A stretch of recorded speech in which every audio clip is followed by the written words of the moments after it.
we're stirring up the mix. JD's tall, got opinions for days. He'll tell you what he thinks in 1,000 ways.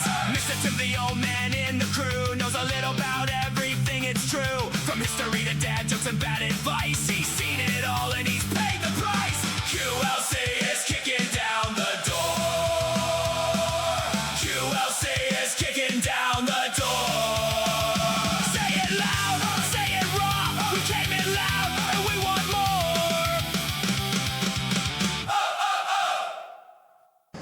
Welcome back, everybody, to the QLC podcast. Questions and life choices. Questionable life choices. We're making all these right here for your viewing pleasure. So make sure you follow, make sure you like the podcast, make sure you subscribe, hit the notification bell. And this is the first time that I've remembered to say all of those things. So round of applause for me, I guess. We are still doing a little bit of a cobbled together thing here. Andrew is definitely still in the room with us right now. How's the Great White North, Andrew? Sure. It feels like fall. Fall? Yes, it's cold. It's so cold. Okay. Well, down here it feels like muggy. Very hot, very warm, very humid. Can I get a middle ground, please? So we got all that going on. So you get the floor, sir. You get to start us off today. What you got? All right, sweet. Today I have Aladdin is not a Disney princess movie. This is your assertion? Yes, Aladdin is not a Disney princess movie. Okay, I'd like to hear your thoughts. hit us with your argument, man. Okay, what other Disney princess movie is the princess the side star? Like, she's not who the story is about. The story is named after Aladdin. How can it be a Disney princess movie? I mean, that's true. It is named after Aladdin, but there is no story without Jasmine. That's true, but she's not the main point of the story, so it's not about the Disney princess. She fulfills the story, but she's not the story. So you're saying she is a secondary character? Yes. And the genie's a better character than her anyway, so... Well, especially in the Disney version, the genie was kind of the point. She's like the fourth character. Like, there are so many characters I put above her in that movie. Who's the third? You got Aladdin, Genie, Jafar. The parrot. the parrot, Iago. Yeah. I did like Gilbert Godfrey as Iago. JD, what do you say about this? I have to agree with him. It's not a Disney princess movie because a Disney princess movie is about the princess. Yes, Jasmine is a Disney princess, but Aladdin is not about her. Okay, but does it have to be a princess to be a Disney princess movie? By definition, it does. Flippin' Mulan, The Princess and the Frog, Tiana was not a princess. She became a princess. Oh, became a princess. Okay. Yeah, it was dumb. Tiana was dumb. Honestly, I personally, hot take, Mulan was dumb. Didn't like it. Had one good song. One good song. That was it. That's the entire movie. Mulan is also not a Disney princess movie. Exactly. She's never a princess. This is my point. There was no princessness even hinted at in that movie. The closest she got was in the sequel, and that she still missed. The sequel doesn't exist. So The sequel shouldn't exist. okay, let's throw this out. What else fits into that set of not a Disney princess movie that we all kind of think of as a Disney princess movie? Hot take, really, really hot take. Well, I don't know. I'd almost throw Tangled in there. Oh, no. Tangled fits. Yeah. Tangled is a princess. She is a princess. And she is the main character. She's raised as not a princess, though, so I don't know. Okay, we'll give her that one. Okay, Tiana's not one. But became one, just like Cinderella.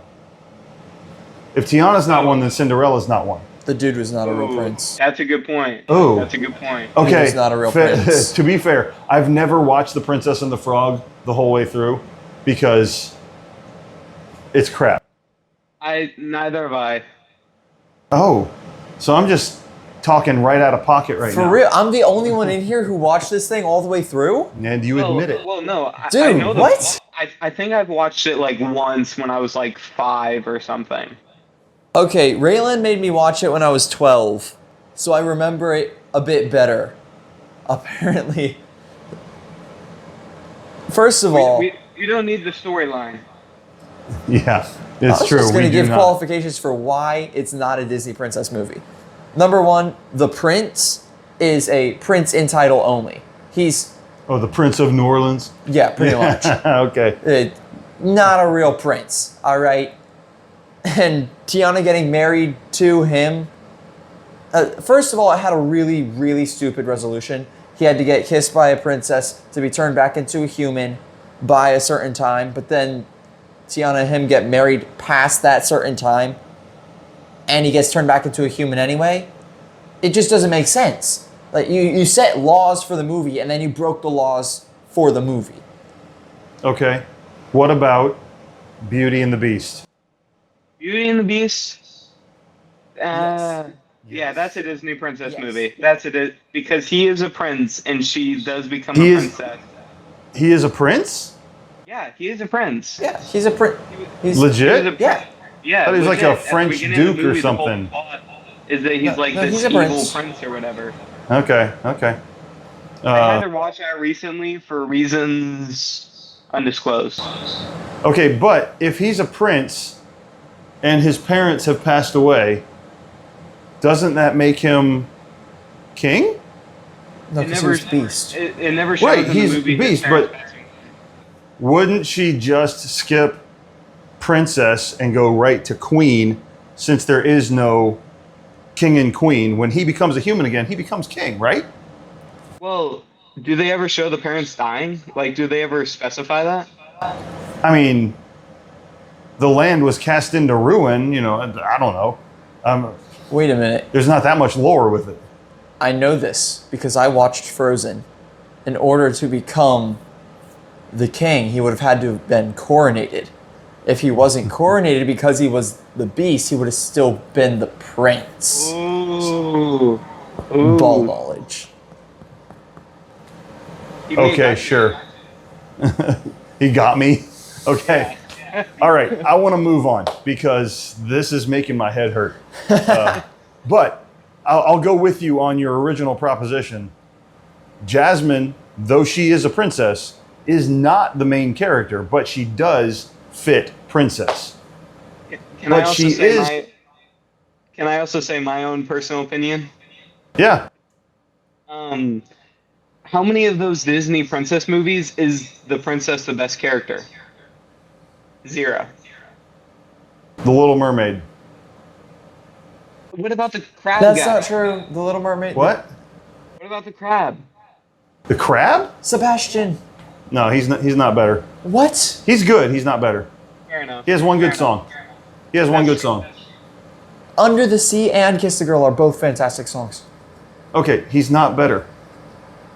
Leprechaun. She is the one where she is the main character. She owns that whole thing. Okay, but Sebastian is a Oh, better we're character. getting But he's off not the main track. character. Sebastian is the Okay, whole movie but happens without him. Flounder is Flounder- a better character. The whole movie happens without him too.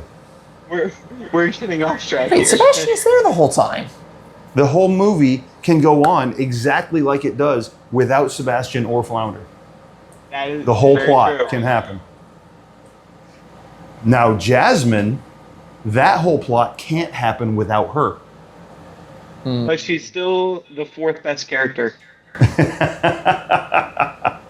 Why do I feel like you're putting the tiger above her? Genie, Iago, Aladdin, Jasmine. Wait, no, Abu. Abu. Abu doesn't have a single line. That's because he's a monkey. He says Aladdin, Aladdin. I think Andrew is the one that they, in the live action, they wrote that song just for Jasmine. Like I won't be speechless. I won't be made to be silent. It's because of your misogyny, Andrew. It wasn't even written for the movie. They just stole an existing song. It was just to... You remember how I said this was making my head hurt? It's time to move on because I have a sports take this week. And this I feel like we need to spend some time on because in honor of the World Cup. We're honoring the World Cup? In honor of the World Cup. Spain took down Argentina, and I'm super proud of myself for even knowing that. So I know that Messi lost. I know that Tom Cruise did like a speech thing before the World Cup finals. Okay, so here's my take on the whole thing. One, once America lost, I'm out. I don't care. And two, soccer is not a sport. So in honor of the World Cup, you're going this way. Yeah. Okay. Soccer is not a sport, okay? Soccer is an activity. Soccer is a game for small children. And here's my argument. You ready? I say that any sport that or anything that you want to be a sport, if there is a possibility that the greatest players in the profession get together, greatest players from your country, from other countries, I'm not even talking about like the NBA where it's only basically American teams. You know, we got a Canadian team or two, and yet when we win, we still proclaim ourselves world champions. That's not what I'm talking about. I'm talking about legit countries FIFA all over the world bring the world their best players, put them on a team, and they bring them to the World Cup, right?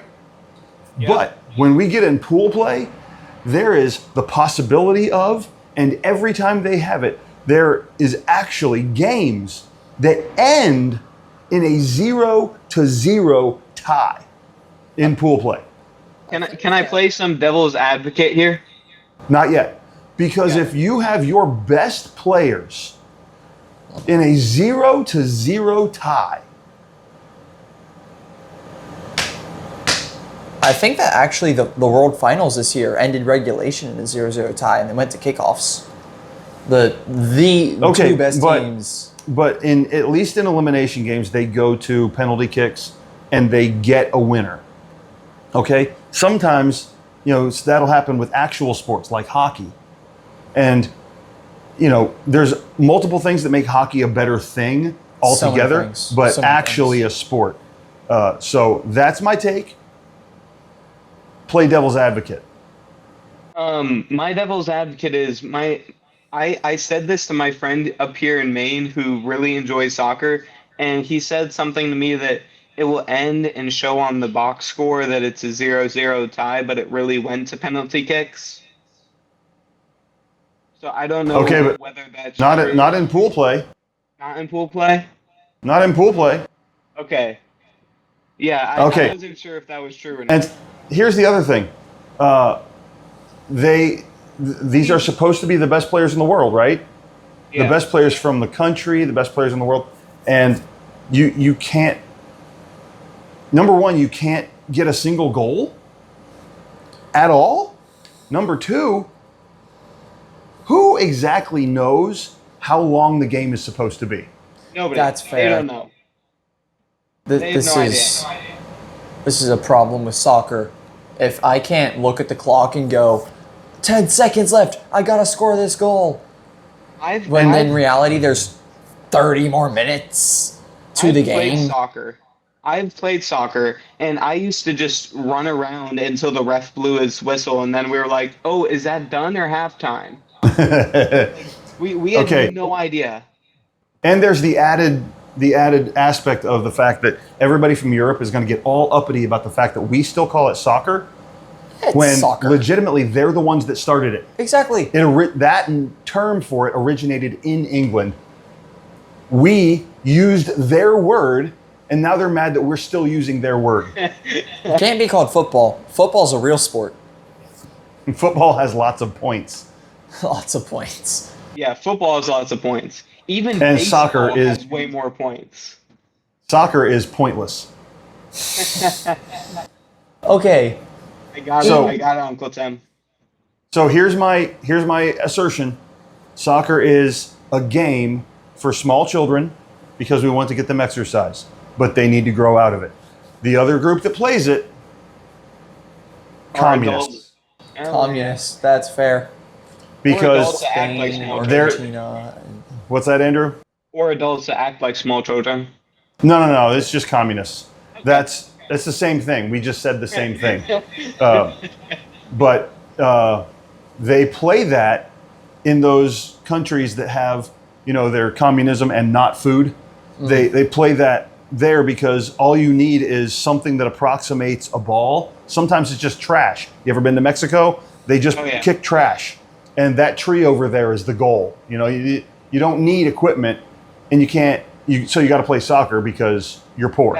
We capitalists, We have things. we like- have money, and we have fields and equipment, and so we can afford to play real sports.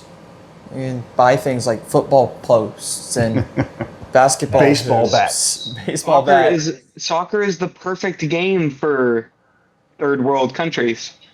Yeah, communism. Communism, it's your sport. And so, I don't really even want us to be good at it, except that I want us to beat everybody at everything. I like us beating communists. It's like Yeah. it's like why I want to be good at volleyball. It's not because I like volleyball. It's because I want to be better than Raylan. That's why I like Republicans to win. I want communists to lose. Exactly. I like that. I didn't know that we were going to get politics today, but I'll find Andrew out. brought it in for the win, buddy. Wait. I've Okay. got some more politics. Jasmine Crockett, I heard this on a podcast. Jasmine Crockett said that the reason nobody was rooting for Argentina was racism. Yeah, well, that woman doesn't have a second brain cell to rub together with the lonely brain cell wandering around in her head. How If that desperate woman did for have two attention brain are you? cells, they would both be fighting for third place. How desperate are you for attention that you have to bring racism into something like the World Cup? Well, racism comes into everything. So that's Okay. the answer to that. The World Cup, by definition, should not have anything to do with race. It should be nationalism and patriotism for your country. I will say, one of my favorite comments about it was after France and England both lost. Somebody was like, "Well, that means now all the African countries, all the Muslim nations are out of the tournament." Not African countries, but the Muslims are all out now. They really have been taken over. Okay, time to leave that aside. I am ready for all the hateful comments that are coming from that one. But You're gonna get a lot. yeah, so we need to try and redeem the last little bit of this podcast, and I'm throwing it over to JD. So please bring us back from the brink. This is my super controversial take that is actually very founded in realism. The idea that dinosaurs, the big T-Rexes and whatnot, have been long extinct, billions and billions of years before man, is actually a very recent idea. No one even from the times like founding America, 1776, no one would have looked at you and said, "There's no such thing as a dinosaur." Those things were they would have way, because way that word wasn't invented yet. That's what I was about to say. But they didn't use the word dinosaur. Dinosaur is a new term. It means terrible lizard in Latin. But what they called them before the word dinosaur was invented were dragons. And here's where my hot take out of thin air meets fact. Webster's Collegiate Dictionary, a very trusted dictionary, published as late as the 1940s and all the way through 1946, lists the label now rare for the specific definition of a dragon, meaning a huge serpent or snake. Now, does Does it limit dragon to only huge serpents or snakes, or is it, sea creatures like what we would think of as Loch Ness Monster, what we would think of as land-going dinosaurs, things like that? I'm not entirely sure. But the fact that it says dragon and has at the bottom of it now rare, that's wild. Now, Google's AI overview thing, it's like, but it wouldn't have been like the mythic fire-breathing dragon and whatnot. But that's your modern day view on it. My Bible disagrees. You're looking at that with your modern day lens and saying, no, that's not possible because of what we say now. That's you putting your pretext on what they're looking at in real life. Andrew, what you got? Isn't evolution and like other things that support the claim that dinosaurs are extinct long ago also newer ideas? Those are newer, yes. Did anyone way back when really believe that we came from monkeys? Not really before Darwin. Not much. Yeah. There was always a secular push for going away from God and biblical things and biblical creation, even in what we would consider to be Middle times or ancient times. But the theory that we evolved from something other than biblical creation, that's fairly modern. Going back to the dinosaur being a new word, the word dinosaur only came about in 1842. So just before, maybe a decade or a little more before our American Civil War. Think about it like that. We're still calling them dragons. And I think you're going to say this, in China, they had a royal dragon keeper. as Marco Polo. Into the 1900s, they had a position, the emperor had a position called the Royal Dragon Feeder. And then, go ahead, tell them about the calendar. Every single one of the creatures on China's calendar is a real animal, except for the dragon. Well, in quotes, except for the dragon. So why would it be there? Why? And this one isn't necessarily like a on fact hot take, but this is kind of exploring possibilities if this is true, which it is. We discredit a lot of what we see in myths and legends, like Odysseus and Iliad, Beowulf, because we can't let ourselves believe anything but what we've been told, and that's that dragons are long extinct. If these things were around even as late as the 1900s, what other of these monsters were around with man? What things did these ancient Greeks see and look at that and describe it as a monster or a cyclops? Obviously, it's going to have a separation of fact and embellishment from the story being told. But it's going to be grounded in history. Grounded in reality. The book of Job does mention, what is it, 2 different dinosaurs? 2 different dinosaurs, yes. Leviathan, Behemoth. Yeah. And one of those it describes as when it sneezes, light and fire comes out. That's a fire-breathing dragon, bro. The things are real. And that brings me to all of the stories we've always been told about the knight who goes and battles the fire-breathing dragon in the castle. If all we have are bones, how do we know these things didn't breathe fire? You can't tell me they didn't. I You don't know that. I believe they absolutely did, because to this day we still have the bombardier beetle. Exactly. Yeah. The bombardier beetle has a sack of chemicals, 3 different chemicals. 2 that when they mix create fire, and 1 chemical that's in there to keep them separate. It's to make it inert, and then it can breathe fire out of its rear end. That's a talent, y'all.